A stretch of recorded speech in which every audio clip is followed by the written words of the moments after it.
So you may be wondering, what is GERI? Um, the long title of our organization is Gender Equity and Reconciliation International, fondly called GERI.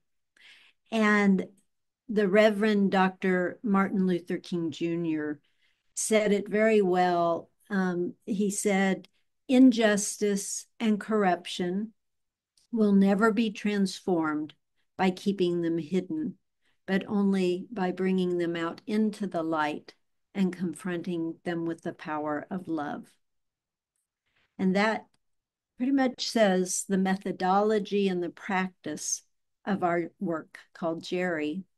We convene safe circles or forums like this one to share about gender and sexuality and the ways that we have been conditioned and have in our families, in society, in the workplace, everywhere, how we've been conditioned as women, as men, or however you identify in your gender.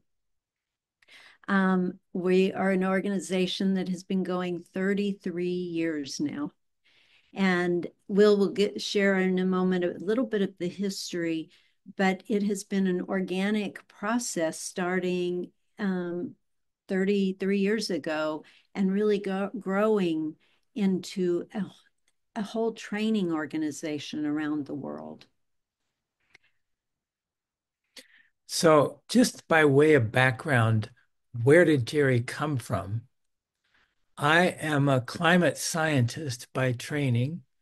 So I'm a physicist and I worked on energy policies for sustainable energy to replace fossil fuels and nuclear power. I worked in that field for 25 years.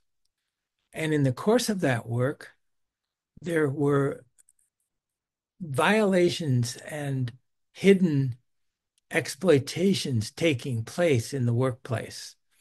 I'm sure you've all heard of the Me Too movement. And so there was that kind of violation, particularly of some of the senior male leaders harassing some of the junior female colleagues within our networks. And so in 1992, a group of us gathered an internal meeting to address these issues. And that is how the work first began.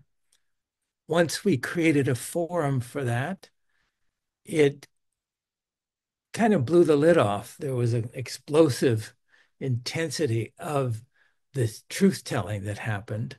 And so we had to go back to the drawing board and ask, how do we work with these issues within our professional community? And that led to a series of experimentation. And we were working internally with a network of colleagues. So we tried many different things. And over the first few years, we eventually found ways of working skillfully with these challenging issues of women and men in professional communities.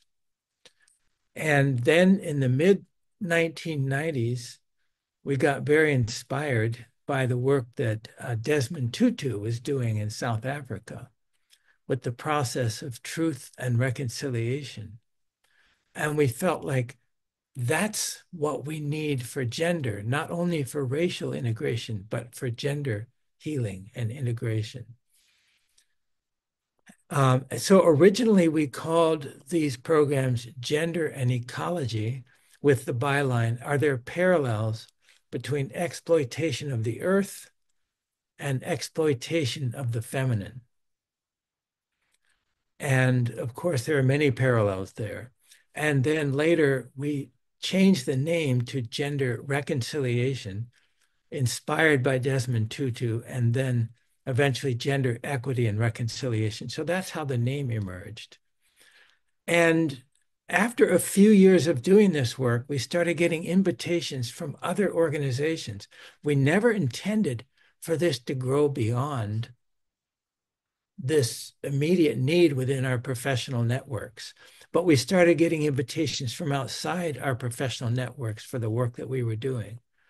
And so the work just began to grow organically. And then in 2001, we got invited to India for the first time, and 2003 to South Africa. And so the work began to take on this international dimension that we never planned and never expected. And from there, it has just continued to grow. And today we are an international training organization, and we have certified 300 facilitators in this work around the world. And we are conducting trainings in several countries around the world to implement this work, where people come, they learn, they get trained, and then they take it and implement it in their own networks and communities. So that's how it's kind of grown. We have a kind of a policy or a practice of going where we are invited. So we're very happy to be invited in the Czech Republic. And the work is really, as I said, creating a safe forum for sharing our story, sharing what it's like to be a man or be a woman or be in the gender identity or expression that we are. And it's not only to come to a place of more equal rights or more equity, but it's really to have a deeper understanding with one another, to come into a place of compassion and a place of higher reverence for each other. So it's important to know that when we're talking about gender and the sensitive and often taboo issues of gender and sexuality, that we do that with compassion. There's no male bashing, you know, this term male bashing, or it's not about calling each other out about things, but it's about leaning in together and with the awareness, with compassion, and with the highest sense of love.